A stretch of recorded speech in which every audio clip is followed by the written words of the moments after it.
If you flirt with the world, it's going to draw you into its corruption.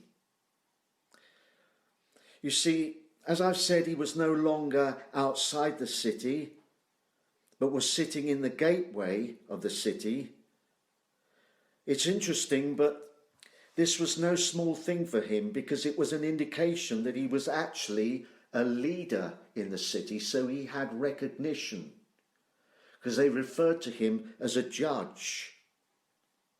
So Lot went from being an outsider to being a leader in a city where the people sin greatly against God. Clearly, he's either disregarded or participated in the depravity of this city. But either way, the influence of sin has either seared his conscience, so he no longer saw sin the same way, or it allowed him to be possibly a participant. We get a good indication now why Abraham's burdened to intercede for him. So, there's a lesson here, isn't there? If you hang around sin long enough, it can become normalized in our life. And this is the problem. And when this happens, what should be appalling and repulsive reaches the point of being acceptable.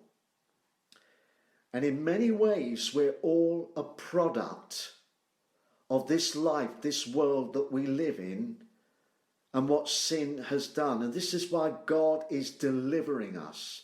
This is why we preach the deeper life. And as I've always said, the nature of it is deliverance, for this very purpose and reason, because we've all in many ways compromised with the depravity of this world. Jesus said in the last days it will be like Sodom and Gomorrah. It'll be like the times of Noah. And it's around us, the whole depravity. What's fascinating about Lot's story is that he had the opportunity to choose where he wanted to go, but he chose to live near the people of Sodom. So how could you think that influence of the city would not come near him and impact him? It's probably common sense. If you flirt with the world, or you try to get too near it, it's going to influence you.